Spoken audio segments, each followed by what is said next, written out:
O que é essencial? Nunca se falou tanto sobre isso. Ter um propósito é essencial?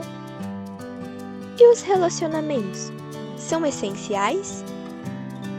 Será que ter os papéis bem definidos é essencial? E o valor da dependência é um valor essencial? Mas e quanto à igreja? A igreja é essencial? Família essencial. É essencial que você não perca essa série. Todos os domingos de maio, às 10 da manhã, no nosso canal youtube.com/cpvinhedo. Nesse mês de maio, em todo mês de maio, nós temos falado sobre família, né? O que é essencial na família. No primeiro domingo, o pastor Ricardo compartilhou com a gente sobre o propósito da família.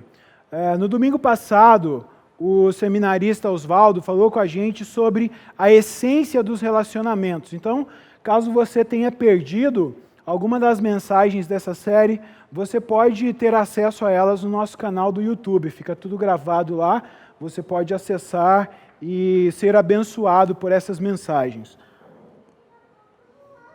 Não é de hoje que a família enfrenta a oposição, enfrenta problemas. A família sempre enfrentou dificuldades. Desde o início, quando a família é criada, existem atentados contra a família, existem situações que ameaçam a família. Deb, você pode dar mais PA para mim na minha voz, porque senão eu vou ficar gritando aqui e vai ser ruim. Muito bem. Então, existem muitas ameaças que podem prejudicar a família. Ameaças internas e ameaças também que são externas, né? Ameaças de fora e ameaças de dentro.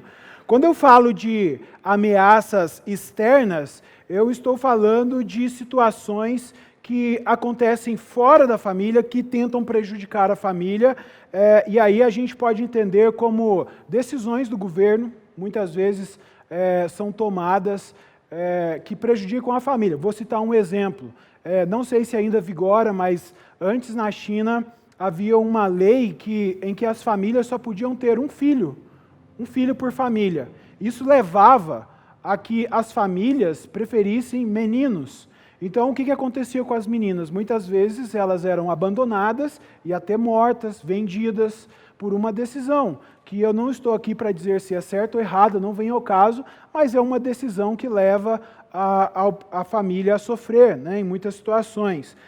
Também ideologias que são fomentadas na mídia, eu não preciso ficar falando disso aqui, porque eu tenho certeza que você sabe que há muitas ideologias que prejudicam a família e também tendências culturais que vão se modificando com o passar do tempo. Até mesmo a correria nossa do dia a dia, esse ritmo louco que a gente vive muitas vezes de trabalho, ele acaba prejudicando a família, acaba não permitindo que a família desfrute tudo aquilo que ela foi criada para viver e para desfrutar.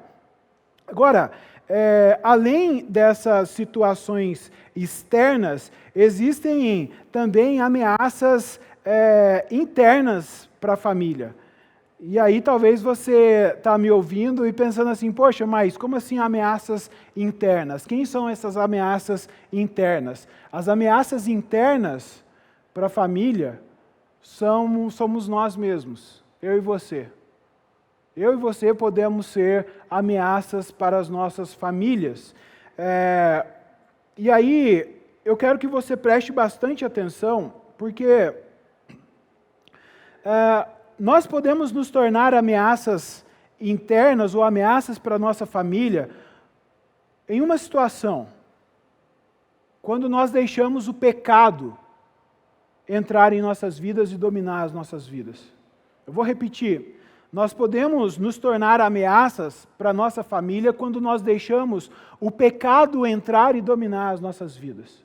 Quando isso acontece, nós nos tornamos ameaças para a nossa família. Quando nós olhamos para a Bíblia, nós vemos que o pecado ele sempre causou um estrago muito grande. Desde a primeira família, se você voltar lá no Éden, você vai ver que o pecado já traz complicações para Adão e Eva. Logo que eles saem do jardim, eles têm os seus filhos e acontece o primeiro homicídio. Então, a partir daí, você começa a ver que a família sempre vai ter problemas, sempre vai lidar com problemas, como favoritismo, autoritarismo, preferências e toda sorte de situações que vão sempre ameaçar a família. Na cultura pós-moderna, né, no nosso tempo, o conceito de família ele está cada vez mais confuso, cada vez mais difícil de definir os papéis na família. A sociedade acredita que a família existe para promover a autossatisfação. Isso é uma realidade e nós estamos inseridos no meio disso. Muitas vezes o que é ensinado é que a família existe para nos dar autossatisfação. Eu vou citar alguns exemplos, não se assuste se você se identificar com isso. Um esposo ou um rapaz ou uma pessoa que casa porque ela entende que quando ela se casar, ela vai ser feliz, ele vai ser feliz, e a esposa também. Então, a pessoa ela procura entrar na família buscando autossatisfação, ela quer que os desejos dela sejam realizados. E aí isso é muito perigoso, porque tem muita gente que o sonho da pessoa é se casar e ter uma família. E aí a pessoa consegue isso.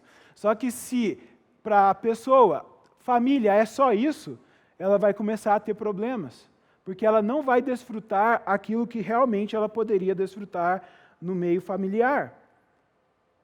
Outro problema que eu vejo que surge é que muitas vezes na família as pessoas colocam uma dependência muito grande no outro, como se a vida dela só fosse ter significado na existência do outro. A gente ouve frases assim que são românticas, mas em alguns momentos elas podem ser prejudiciais, que é, por exemplo, eu não consigo viver sem você. Essa frase, eu sei que ela é muito romântica, ela é escrita por aí, talvez você já tenha usado, mas tem pessoas que vivem isso como uma realidade.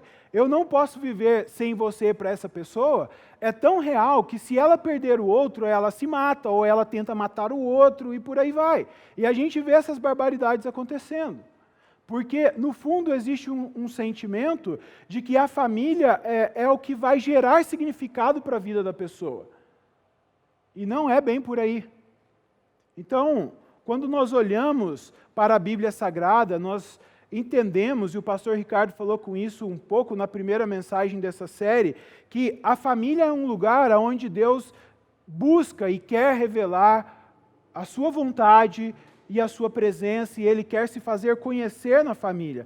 E nós só vamos experimentar aquilo que Deus tem para a família se nós estivermos em conformidade com aquilo que as Escrituras nos ensinam sobre a família. Se nós estivermos andando em conformidade com a palavra de Deus. E aí surge uma pergunta: como nós podemos manter a essência dos papéis na família? Qual é o papel do homem na família? Qual é o papel da mulher? Qual é o papel dos pais? Qual é o papel dos filhos na família? E Deus é tão bom que Ele sabia que a gente ia ter essas dúvidas, e Ele fez questão de deixar registrado na Escritura Sagrada, nas Escrituras Sagradas, textos que falam para a gente sobre qual é o papel de cada pessoa na família, qual é o propósito dele para a família. E eu quero te convidar a abrir a sua Bíblia comigo em Efésios, carta de Paulo aos Efésios, no capítulo de número 5. Nós vamos ler a partir do versículo 21, vamos meditar nos versículos que estão aí. Efésios, capítulo de número 5, a partir do versículo 21.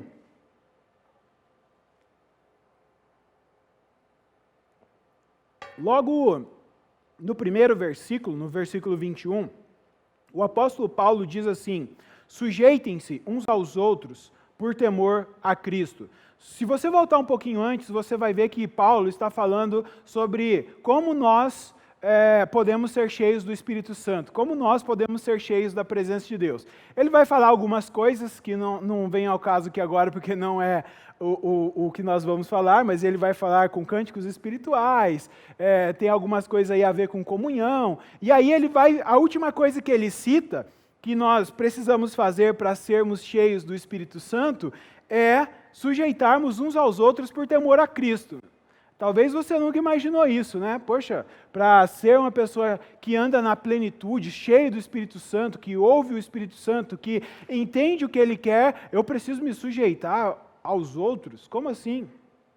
Sujeitem-se uns aos outros por temor a Cristo. E essa é a primeira instrução que nós recebemos aqui nesse texto para manter a essência dos papéis na família. Então, para nós mantermos a essência dos papéis na família, nós precisamos nos submeter uns aos outros. Precisamos nos submeter uns aos outros. Algumas Bíblias trazem a palavra sujeição em vez de submissão. Mas a palavra submissão, e eu prefiro essa palavra porque se você traduzir do grego ou do latim, até mesmo algumas Bíblias em português trazem submissão, ela expressa muito mais o sentido do que Paulo está escrevendo aqui. Essa palavra significa literalmente estar sob a missão de alguém, ou estar debaixo da missão de alguém. Então, guarde isso, porque nós normalmente entendemos a palavra submissão como uma coisa ruim, uma coisa terrível. Se eu me submeter a alguém, significa que eu sou o menor, que eu não estou valendo nada e que a pessoa é melhor do que eu. E não tem nada a ver com isso. Não tem nada a ver com isso. Significa, então, você estar debaixo da missão de alguém. Essa palavra era usada no contexto militar. Ela era usada no contexto militar, principalmente no tempo de Paulo, no Império Romano. Então, o que acontecia? Se um oficial do exército recebia uma missão, ele recebia uma missão do seu superior, talvez do imperador ou de algum outro superior imediato, né, no exército, todas as pessoas que estavam debaixo da liderança dele, ou todos os subordinados, né, ou aqueles que o seguiam, eles também estavam debaixo da mesma missão dele. Então, o que eles tinham que fazer? Quando o líder deles, vou usar aqui o comandante, vamos supor, o comandante recebia uma missão. Eles tinham que ajudar o seu comandante a cumprir a missão. Então, aí tinha as estratégias, cada um tinha o seu papel. Começa a fazer mais sentido, né? Cada um tinha o seu papel, então eles estavam submissos a essa autoridade e aí eles cumpriam a missão juntos. Isso faz muito sentido quando a gente traz para o contexto do reino de Deus. Porque no reino de Deus, todos nós, sem exceção, recebemos uma missão, todos nós. E a missão que nós recebemos, ela vem diretamente do rei. Então, o que Paulo está querendo dizer aqui é que submetermos uns aos outros, e aqui eu olho para cada um de vocês que estão em casa, eu consigo imaginar alguns de vocês que estão aí conosco, quando eu me submeto a você, significa que eu estou ajudando você a cumprir a sua missão, a missão que o Rei Jesus te deu. Se nós olharmos isso num contexto de igreja, e Paulo fala disso também em Efésios, caso você não tenha lido essa carta inteira, eu recomendo que você leia. Paulo fala que, por exemplo, uma pessoa que está no meu lugar, um pastor, ele ajuda os demais a cumprirem a missão ensinando a palavra de Deus. São pessoas que estudam a palavra de Deus, elas buscam de Deus, e Deus capacita elas com um dom para elas ensinarem outras pessoas a vontade de Deus que é revelada na Bíblia. Então, se você for olhar, e aí Paulo fala como que isso acontece no corpo de Cristo, todos nós precisamos nos submeter uns aos outros e ajudar o outro a realizar a missão que ele recebeu do Rei. E você também vai ser ajudado. Isso é se submeter uns aos outros. Agora, aí no contexto familiar, como que fica isso no contexto familiar? O apóstolo Paulo diz, né, que ele vai aplicar isso especificamente às mulheres. Ele diz que as mulheres precisam se submeter ao seu marido, ao seu esposo. Então, logo em seguida, no versículo 22, ele vai explicar como que essa submissão acontece no contexto familiar. Mas eu quero que você tenha em mente que a submissão, ela é algo que é para todo discípulo de Jesus. Todo discípulo de Jesus. Okay? Mas agora a gente está entrando no contexto familiar. E aí Paulo vai dizer assim, em Efésios 5, 22 e 23, mulheres, sujeitem-se cada uma a seu marido, como ao Senhor. Pois o marido é o cabeça da mulher, como também Cristo é o cabeça da igreja, que é o seu corpo, do qual ele é Salvador. Assim como a igreja está sujeita a Cristo, também as mulheres estejam em tudo sujeitas a seus maridos. Eu sei que muitas mulheres, quando se deparam com esse versículo, com esse texto, engolem ele bem seco, né? Porque esse negócio de ficar se submetendo ao marido, que coisa é essa? Por que a Bíblia dá essa instrução para as mulheres de se submeter ao marido? Exatamente porque a gente tem essa visão errada da palavra submissão e a gente acha que se submeter a alguém é estar numa posição de desvantagem. A princípio pode parecer que se submeter realmente é algo cruel, mas perceba que o texto está dizendo é que a esposa precisa se colocar debaixo da missão do seu esposo e ajudá-lo. Ou seja, você, esposa, precisa ajudar o seu esposo a cumprir a missão dele. Daqui a pouco a gente vai falar sobre o esposo, mas agora a gente ainda está na esposa. Então, se submeter é exatamente isso. Então, quando Paulo está dizendo aqui que as mulheres precisam se submeter, é porque elas precisam ajudar o seu esposo a cumprir a sua missão. Agora, você deve fazer isso não para agradar a si mesmo, é o que Deus está revelando para Paulo aqui, ele está escrevendo. Você não se submete ao seu esposo para agradar a si mesmo e nem para agradar o seu esposo, porque às vezes a cobrança do esposo de submissão, e muitas vezes nem é uma cobrança de submissão, é mais uma cobrança de dominação, é que a esposa faça tudo para agradá-lo. Mas aqui Paulo está deixando bem claro que a submissão, ela é como para agradar ao Senhor. Então, mulheres, quando você se submete ao seu esposo, você não está fazendo isso para se agradar, esperando receber algo em troca do seu esposo, mas você faz isso fazendo para o Senhor, porque Ele merece, porque Ele é digno. E aí, no contexto dessa carta, a gente entende que Jesus Cristo, Ele fez muito por você, esposa. Te salvando, te libertando, te dando esperança de vida eterna, cuidando de você. E é por isso que Ele merece que você se submeta ao seu esposo. Isso é adoração a Deus. Isso é adoração a Jesus. Agora, Paulo podia citar, logo em seguida, qualquer característica de Cristo. Ou ele podia ter ficado calado. Né? Ele está escrevendo e ele poderia ter falado para as mulheres se submeterem aos seus esposos e não ter dito nada mais. Só que não é isso que ele faz. Veja que ele cita que Cristo é Salvador. De todas as características que ele poderia citar de Cristo, Rei, Príncipe da Paz, Emanuel, ele podia, adorado por anjos, ele poderia falar o que fosse de Jesus, mas o que ele fala é que Cristo é Salvador. Salvador significa aquele que tira alguém do perigo e traz para um lugar de segurança, alguém que põe alguém em segurança. Então, veja, Cristo é aquele que nos tira do perigo do pecado, ele nos tira do perigo da morte por causa do pecado, e ele nos coloca em segurança debaixo da sua graça. Cristo é, então, o nosso Salvador. Da mesma forma, as mulheres precisam se submeter ao seu esposo, porque o esposo é aquele que vai se importar com a segurança dela. Então você se submete ao seu esposo entendendo que o seu esposo, em qualquer situação, é o salvador da sua vida. Está vindo uma bala, ele vai ter que pular na frente. Está vindo um carro, ele vai ter que te empurrar e segurar o carro no peito. É por aí. Eu estou brincando, usando esses exemplos mais fortes assim, mas esse é o sentimento que Paulo está trazendo aqui, a respeito do esposo. E ele está comparando aqui o papel do esposo com o papel de Cristo. Nós já vamos falar sobre isso, mas entenda, mulher, que é por isso que você se submete ao seu esposo. Então, eu sei que muitas mulheres talvez vão dizer que isso não é fácil, né? Não é fácil, porque talvez você esteja pensando assim, pastor, beleza, eu entendi, faz sentido, é muito bonito isso aí, só que o senhor não sabe o esposo que eu tenho.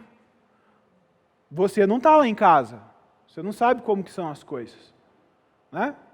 Só que eu quero lembrar você que se hoje não é fácil viver isso aqui, no tempo em que o apóstolo Paulo escreveu isso aqui, era muito mais difícil para qualquer mulher viver isso aqui.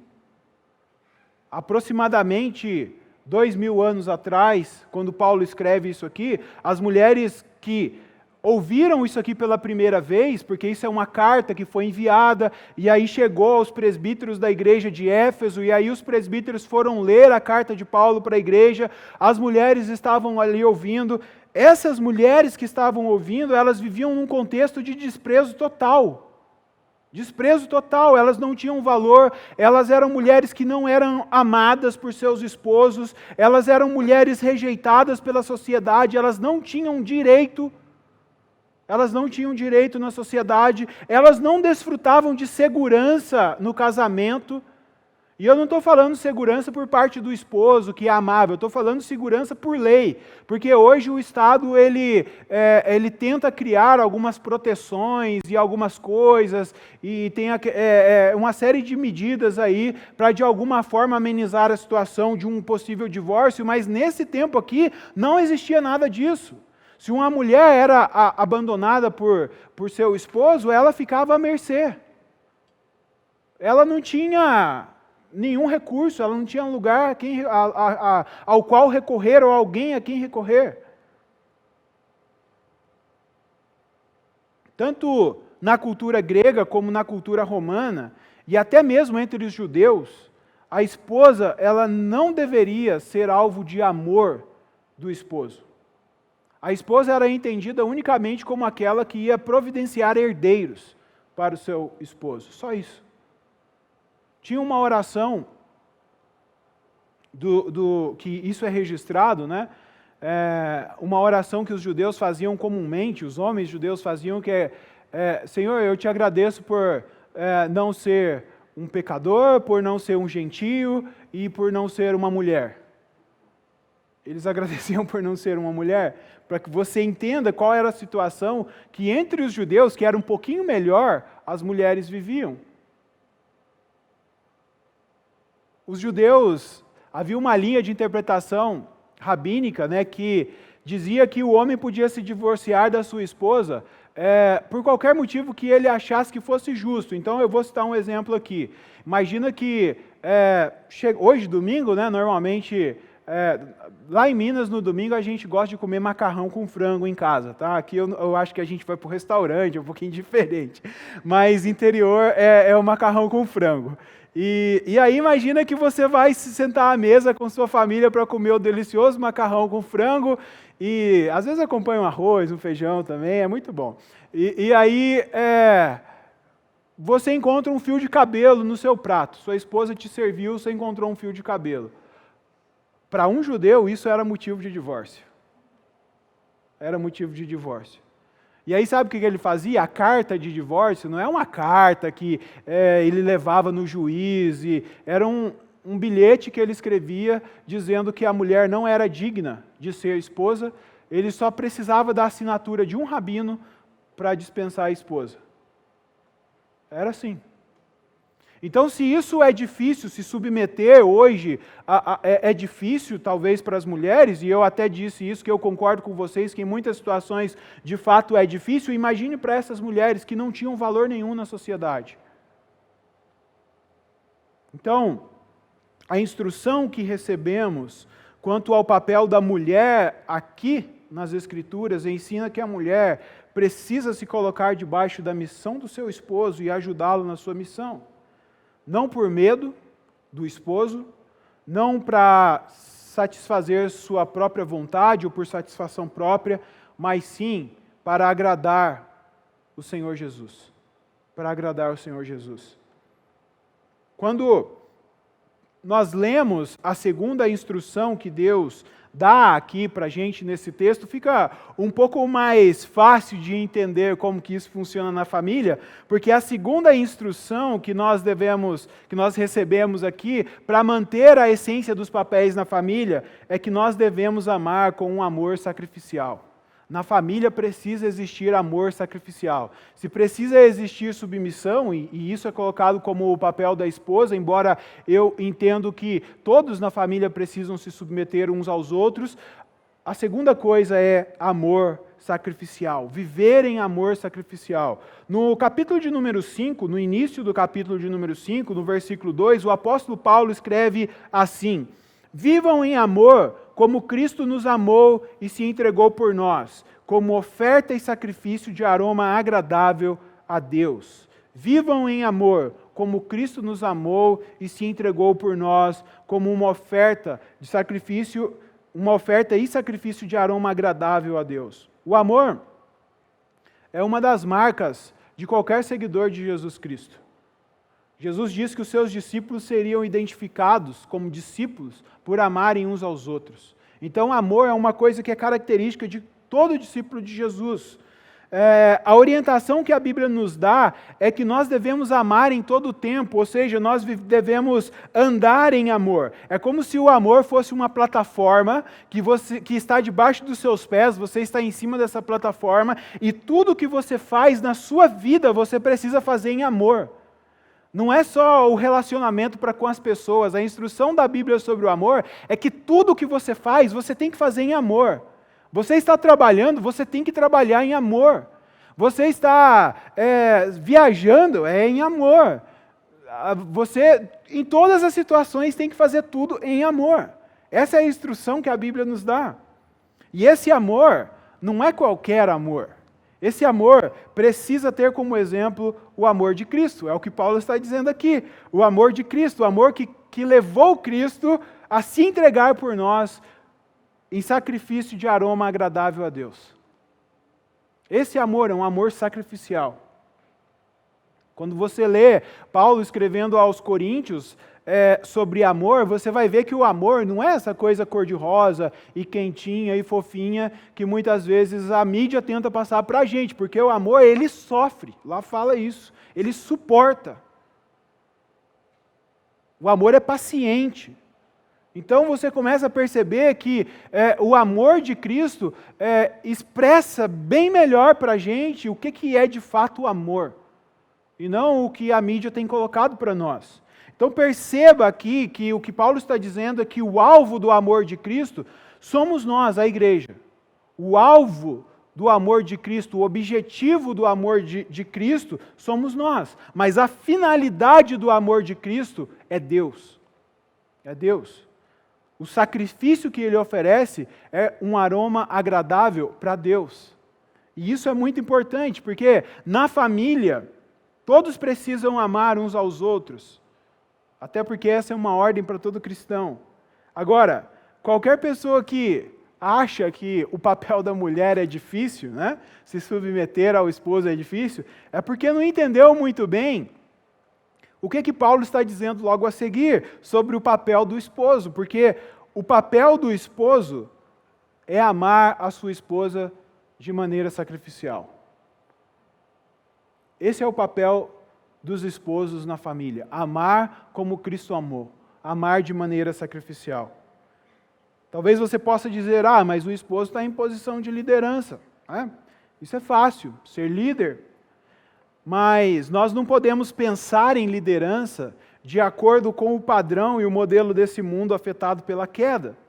Nós precisamos pensar em liderança, porque Paulo está dizendo que o esposo é o cabeça da esposa, ou cabeça do lar, isso significa liderança. Ele está liderando, assim como Cristo lidera a igreja, ou assim como Cristo é o cabeça da igreja, o que Paulo está dizendo é que o esposo está numa posição de liderança.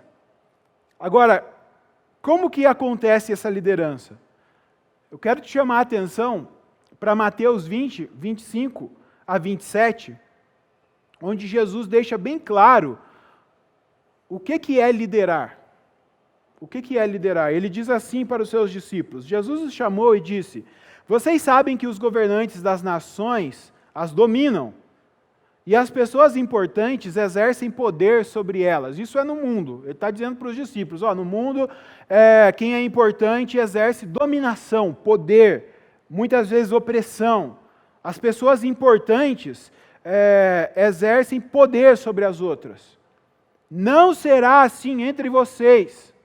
Não será assim entre vocês. Ao contrário, quem quiser tornar-se importante entre vocês, deverá ser servo, e quem quiser ser o primeiro ou o cabeça, deverá ser escravo.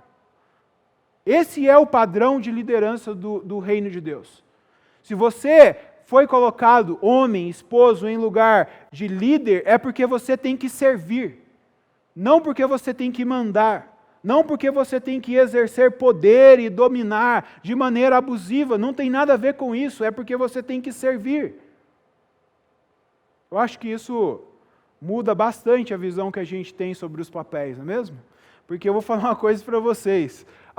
O papel da mulher é ajudar o homem a amá-la como Cristo amou. Sabe por quê? Porque não é fácil amar como Cristo amou, apesar disso ser para todo discípulo de Jesus.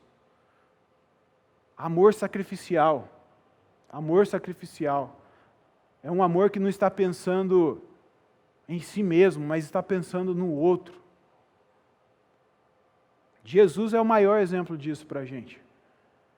A liderança de Jesus nunca foi com base em autoritarismo, nunca foi com base em dominação. Se você lê os evangelhos, você vai ver que Jesus nunca liderou dessa forma, sendo Ele o Rei dos Reis e Senhor dos Senhores.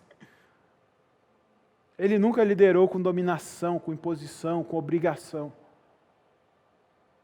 E é por isso que Paulo diz aos maridos, Efésios 5, 25, maridos, ame cada um a sua mulher, assim como Cristo amou a igreja e se entregou por ela, para santificá-la, tendo-a purificado pelo lavar da água mediante a palavra, e para apresentá-la a si mesmo como igreja gloriosa, sem mancha, nem ruga ou coisa semelhante, mas santa e inculpável. Da mesma forma, os maridos devem amar cada um a sua mulher como a seu próprio corpo. Quem ama a sua mulher, ama a si mesmo.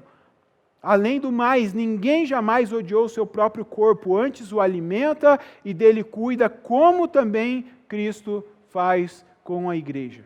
Amar a sua esposa como Cristo ama a igreja. Esse é o papel do esposo. Então, é muito importante que nós entendamos que para manter a essência dos papéis na família, precisa existir amor sacrificial.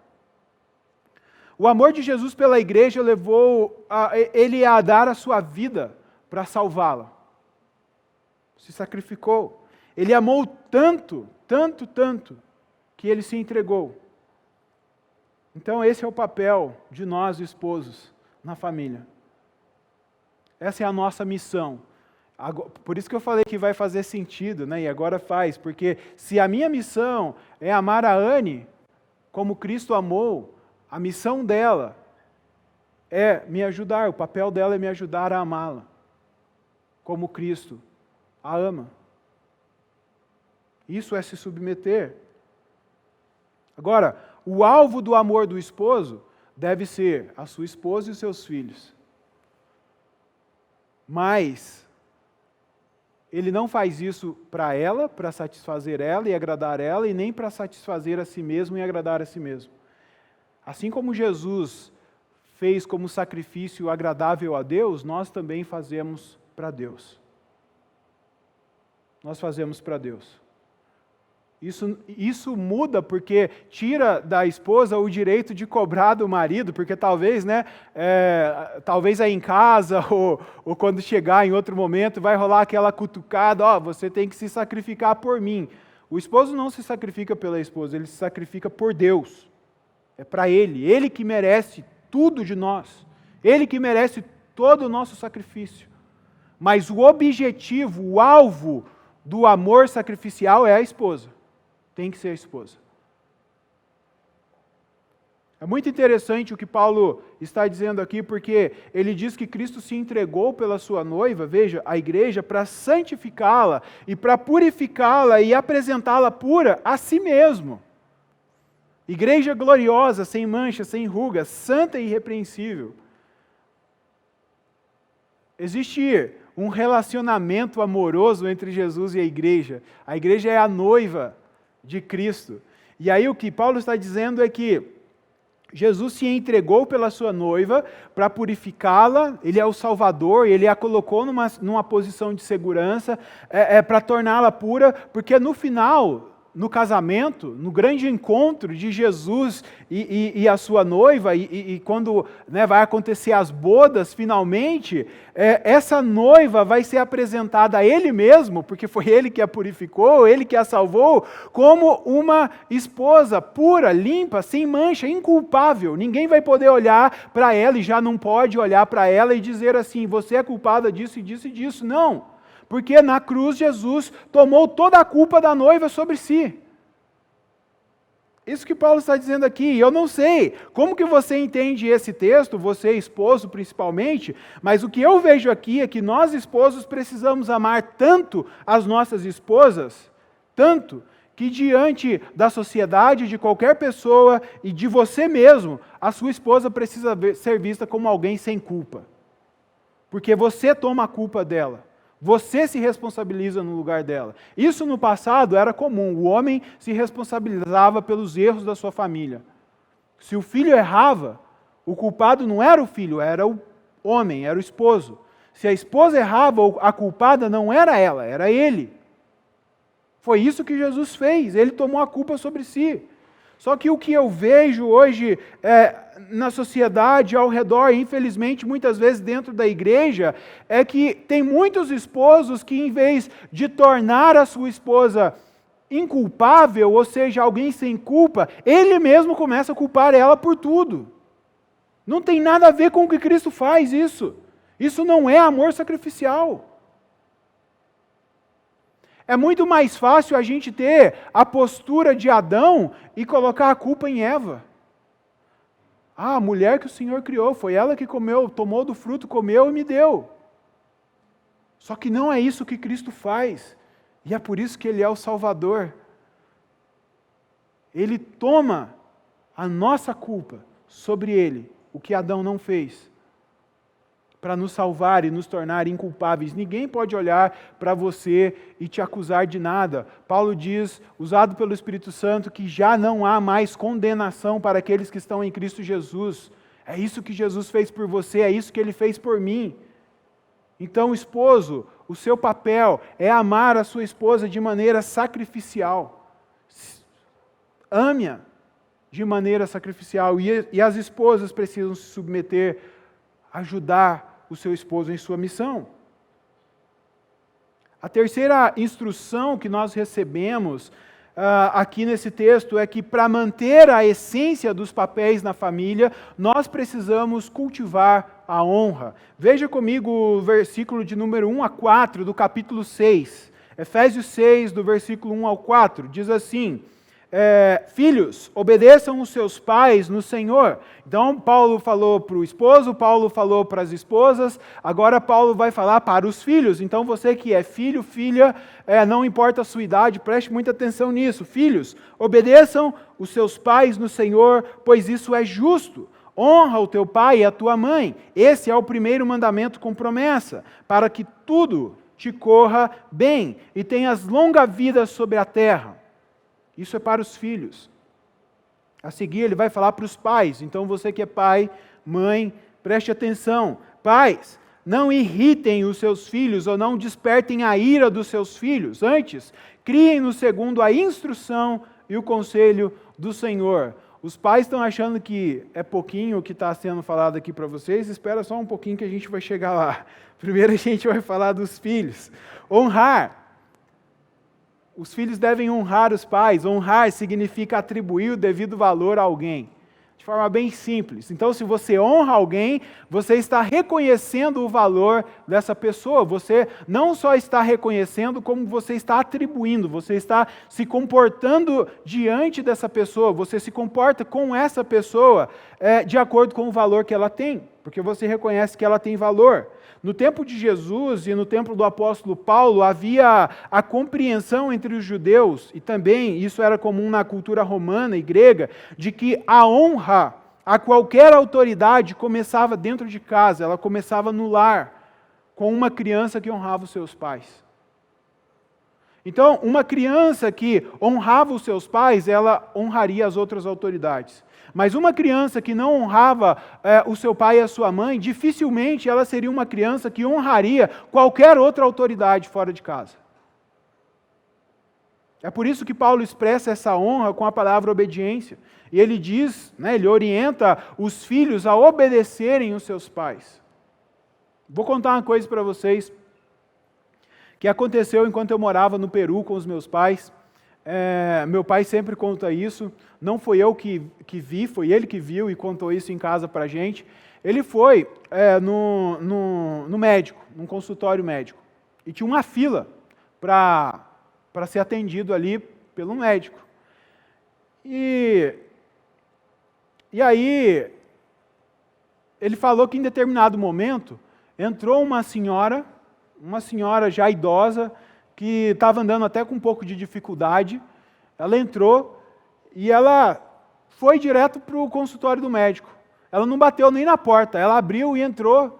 E o povo ficou até meio revoltado, achando que era alguém que estava furando fila, porque tinha gente que já estava esperando há bastante tempo. E aí, meu pai falou que se começou a ouvir uns gritos dentro do consultório, a porta abriu e a senhora estava puxando o médico pela orelha e falando assim para ele: você tem que voltar lá e resolver a situação com a sua esposa, onde já se viu, eu não criei filho dessa maneira, e puxando a orelha dele, e ele não falava um A. Ele, em nenhum momento ele resistiu de tentar colocar o pé assim, para ela não puxar ele. Ele foi. Eu não sei se isso continua sendo assim lá, porque eu morei lá já faz uns 20 anos, então, não sei. Só que isso mostra uma cultura de honra, um filho que honra sua mãe independente da idade. Não é porque ele é médico, porque ele se formou, não é porque ele é maior do que a mãe, ele honra a mãe. Talvez ele nem concorde, mas ele entende o valor que ela tem. Isso é uma cultura de honra, e Paulo está expressando aqui que os filhos devem obedecer os seus pais. Então você que é filho, você que é filha, obedeça os seus pais, honre os seus pais, honre o seu pai e a sua mãe. E é muito interessante que Paulo faz questão de destacar que esse mandamento é um mandamento que tem promessa. Qual é a promessa? Para que tudo te corra bem e tenhas longa vida sobre a terra. Então, filhos, você também tem um papel. Filhas, vocês também têm um papel importante na família, que é honrar o seu pai e a sua mãe em obediência. Em obediência. Eu lembro que uma vez eu liderava os adolescentes em uma outra igreja e eles pediram para a gente falar sobre tatuagem, piercing e essas coisas, Se era pecado, se não era. E aí a gente estava falando e tal, e aí um adolescente colocou a situação assim: bom, meu pai e a minha mãe, eles são contra a tatuagem, eu não posso fazer tatuagem. Então eu vou esperar fazer 18 anos e sair de casa, e aí quando eu sair de casa eu vou fazer a tatuagem. Aí uma outra adolescente falou assim: mas isso só mostra que você não honra os seus pais, porque você só está esperando sair de casa para fazer o que você quer. Se você honrasse de fato os seus pais, você não faria mesmo saindo de casa, porque você não quer entristecê-los. Eles vão se entristecer do mesmo jeito se eles virem você fazendo. Eu nem precisei falar nada, Então, filhos, vocês precisam honrar o pai e a mãe, independente da sua situação. Eu acho muito bonito um filho que honra o seu pai e a sua mãe. Infelizmente, a gente vai perdendo algumas coisas, Eu ainda chego em casa, eu sempre falo, a gente fala lá no interior, benção, Eu não sei como que é, mas é bênção. Mãe, me dá a bênção. Pai, me dá a bênção. Eu sei que é uma coisa que perdeu o sentido ao longo do tempo, mas é o reconhecimento da minha parte, e eu falei para minha esposa que eu vou ensinar a minha filha a fazer isso, é de pedir para os pais a bênção reconhecendo o valor deles, atribuindo honra a eles, porque eles têm valor. Então, você que é filho, não trate os seus pais como aqueles que estão na sua vida apenas para satisfazer os seus desejos, apenas para satisfazer as suas vontades, apenas para cuidar de você até você ser independente. Os seus pais são muito mais do que isso. Os pais são muito mais do que isso. Pais são bênçãos na nossa vida. Tem muitas crianças abandonadas por aí que gostariam de ter pais, que as instruíssem, que ensinassem para elas. Eu vejo, às vezes, a minha esposa está fazendo pedagogia, às vezes a gente conversa sobre isso, tem alguns amigos pedagogos, a gente vê a diferença de uma criança que foi criada sem a presença dos pais por qualquer motivo e uma criança que foi criada pelos pais. Mesmo quando o lar é um lar que o pai e a mãe não se comportam como deveria se comportar, mas existe diferença só por ter a pessoa do pai e da mãe ali. Então valorize o seu pai e a sua mãe, honre o seu pai e a sua mãe, obedeça-os. A correção do pai e da mãe é para que você não seja corrigido depois. Vocês que são filhos mais novos, temos algumas meninas aqui, a maioria das crianças está lá embaixo, você que está em casa, a correção do seu pai e da sua mãe é para que você não seja corrigido no futuro pela polícia ou pelo governo. Porque o seu pai e a sua mãe te corrigem com amor, mas a polícia, o governo ou qualquer outra pessoa não vai te corrigir com amor. Pense nisso. O que eu tenho observado na minha experiência é que essa promessa que Paulo fala aqui, né, de que se você honrar o seu pai e a sua mãe, você vai ter uma vida melhor, muitas vezes é mal interpretada, porque as pessoas acham que se elas honrarem o pai e a mãe e obedecerem o pai e a mãe, elas vão viver 130 anos, 150 anos. Mas não é isso que Paulo está dizendo aqui, não é isso que Deus quis dizer para o povo. O que esse texto está dizendo para a gente é que se nós honrarmos o pai e a mãe, nós vamos ter qualidade de vida. O povo de Israel estava no deserto. Eles estavam indo para a terra que Deus havia prometido para eles. Quem assistiu aí a novela da Record deve ter acompanhado esse drama todo.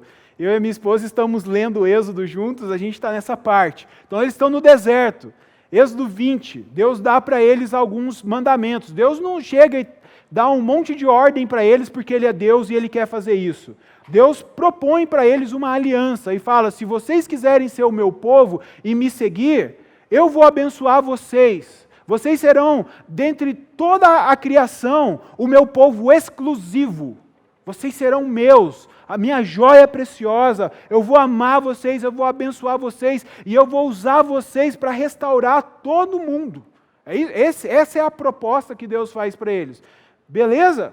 Combinado? Aí todo o povo de Israel, beleza, combinado. Eles entram em acordo. Aí Deus vai e continua. Deus propõe para eles a lei. E aí, entre a lei, existe um mandamento que é: honra o teu pai e a tua mãe. E aí Deus fala para Moisés escrever, para que quando vocês entrem na terra que eu estou dando para vocês, vocês desfrutem, ou seja, vocês vivam com plenitude, desfrutando por muito tempo do que eu estou dando para vocês. Tanto que, se você ler o capítulo 19, 20, se eu não me engano, 21, Deus vai falar assim: se vocês não me obedecerem, eu vou permitir que tudo dê errado para vocês. Os inimigos de vocês vão vir e vão oprimir vocês, vocês vão ser expulsos da terra, e se você ler o Antigo Testamento, você vai ver que é exatamente isso que acontece.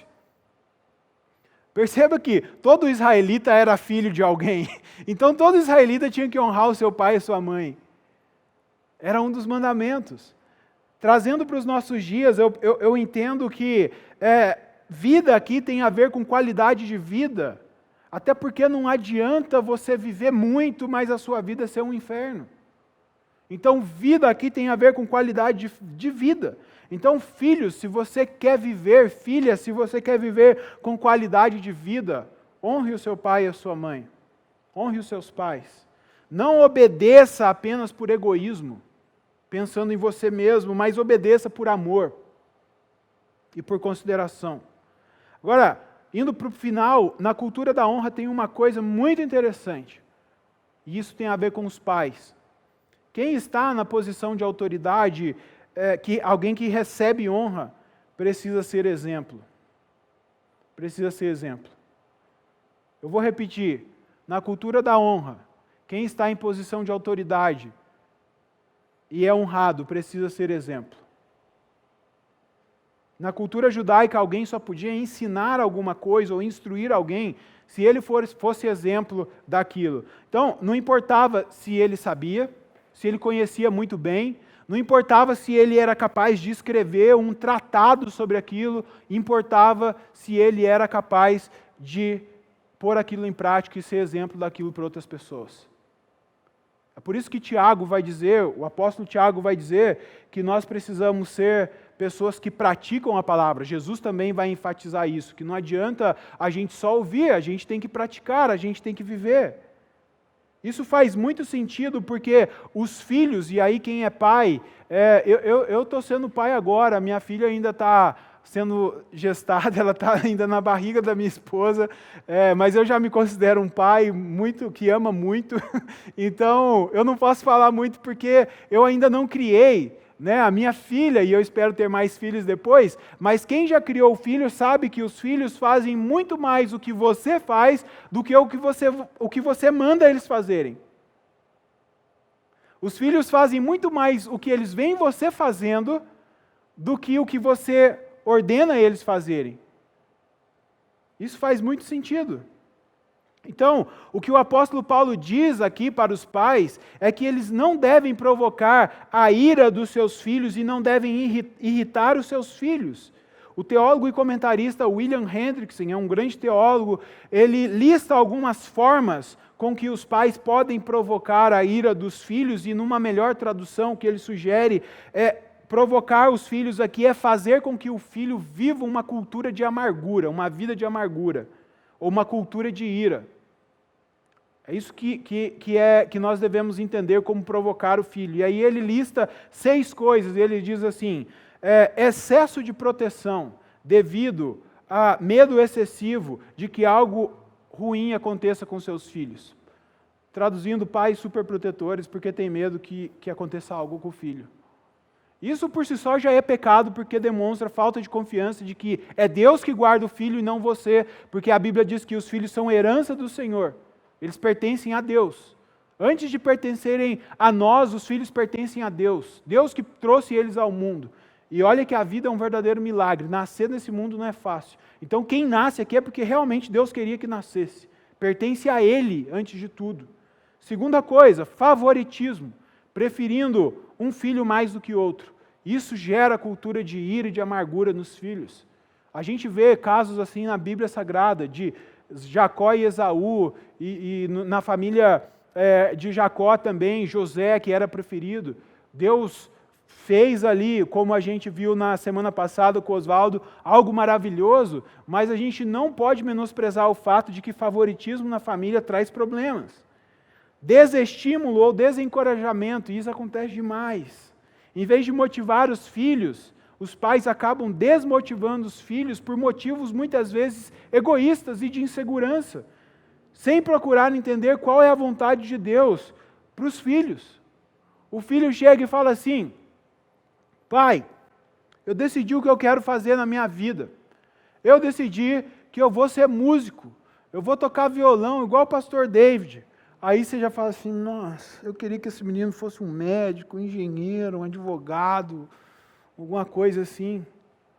E você vai e fala para a criança, não, você não tem que pensar isso não. Tipo, tira isso da sua cabeça. Na juventude, na adolescência, acontece demais. Como se a gente, nas nossas escolhas, tivesse acertado tudo de primeira. E a gente amasse todas as coisas que a gente faz. Você, como pai, não desmotive o seu filho. Procure em Deus o que Deus tem para a vida do seu filho, porque essa é a sua responsabilidade. Ensinar e instruir o seu filho de acordo com aquilo que Deus tem para ele.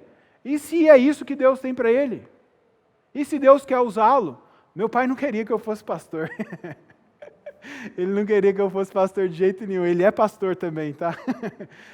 Ele não queria que eu fosse pastor. E ele queria que eu fosse jornalista. Ele amava o jornalismo, ele queria que eu fosse jornalista. Talvez ele me imaginava como William Bonner, alguma coisa assim.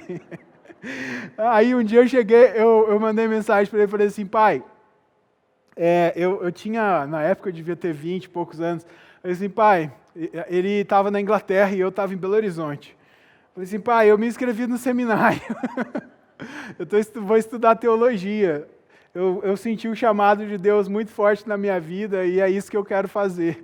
Aí ele ficou quieto, depois ele me falou que ele não queria isso, mas se era isso que eu queria, tudo bem. E aí hoje, graças a Deus, a gente se entende, ele sabe que de fato Deus me chamou para isso e é muito tranquilo, mas eu estou falando porque muitas vezes os pais desmotivam os filhos. Não faça isso. Por não reconhecer o fato, outro motivo, de o filho estar crescendo e por isso o filho tem direito a ter as suas próprias ideias, que muitas vezes vão ser diferentes das suas ideias. Então, muitas vezes, os pais não entendem isso e aí eles começam a oprimir os filhos e a gerar amargura nos filhos. Eu não sou uma pessoa tão velha assim, eu acho, né? Embora já tenha um monte de barba branca, cabelo branco. Tenho 36 anos. E nesse tempo de vida, né, que eu tenho, não sei quanto tempo Deus vai permitir que eu viva, eu tenho percebido que o mundo muda demais, demais. Para vocês terem ideia, quando eu nasci não existia celular. Computador era uma coisa rara. Rara. Televisão, em casa demorou para ter televisão. Eu assistia televisão preto e branco na casa de um ou outro amigo que tinha. E eram uns caixotão, o negócio era grande, hein?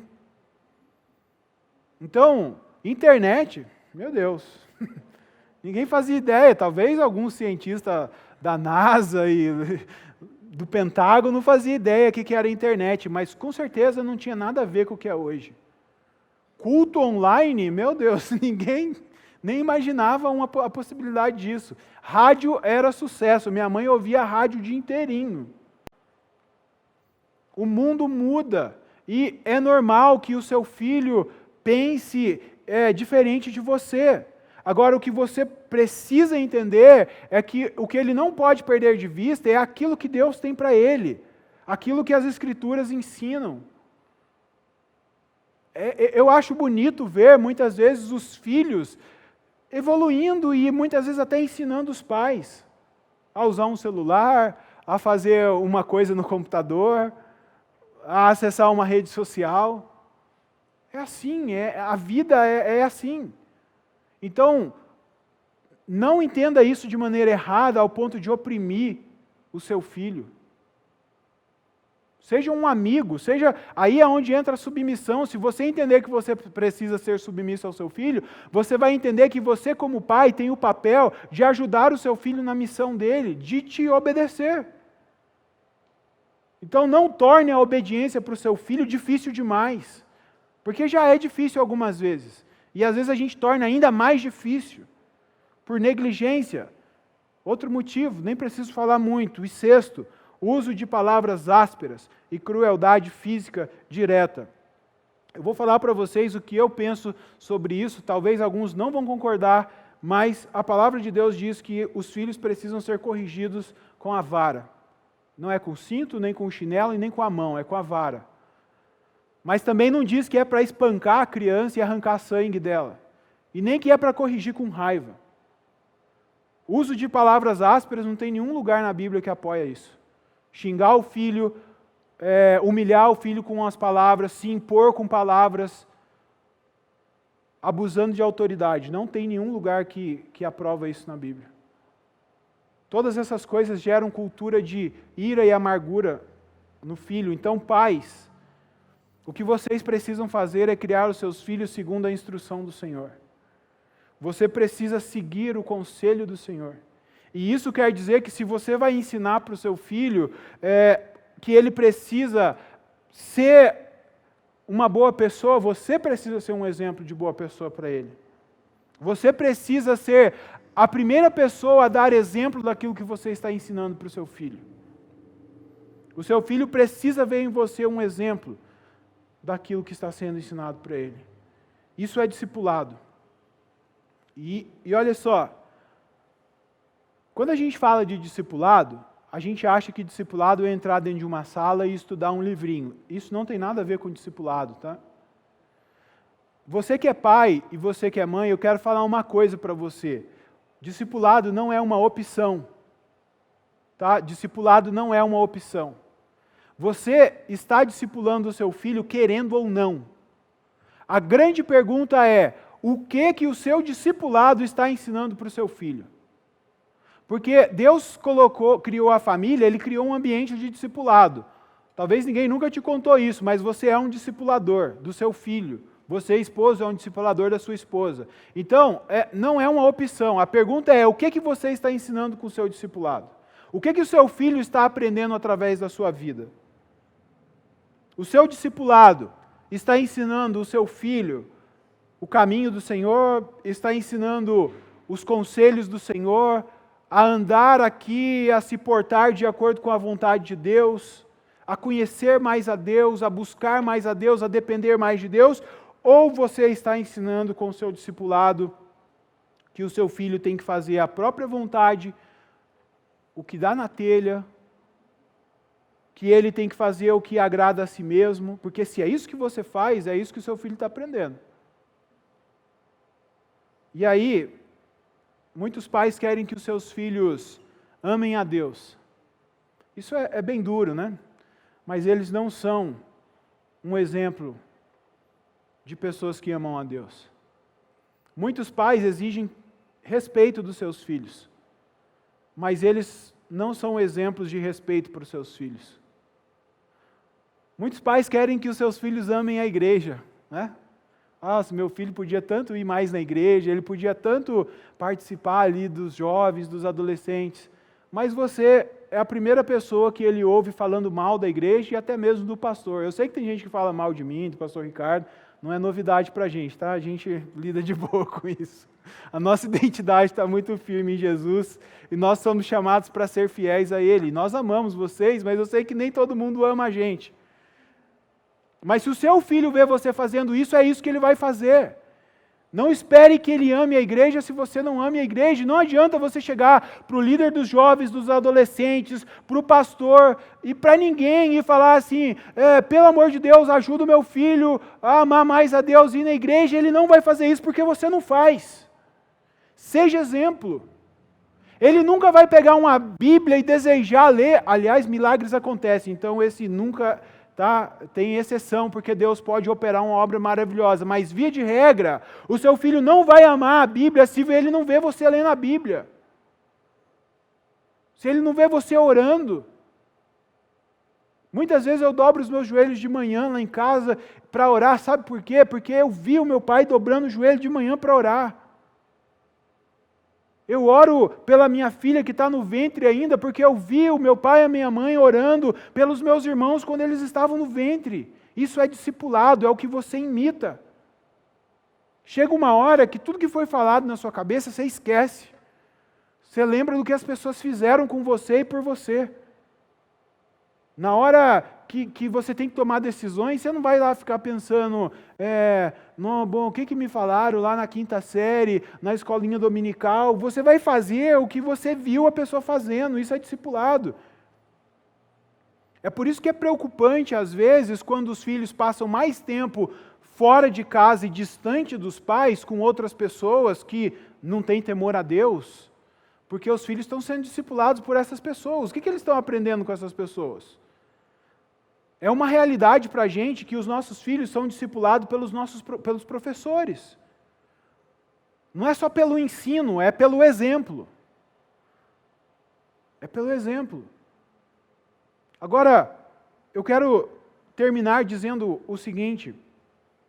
Tudo isso que eu disse aqui é para um contexto de uma família que entende quem é Jesus Cristo e que se rende ao fato de que Jesus Cristo é o nosso Salvador.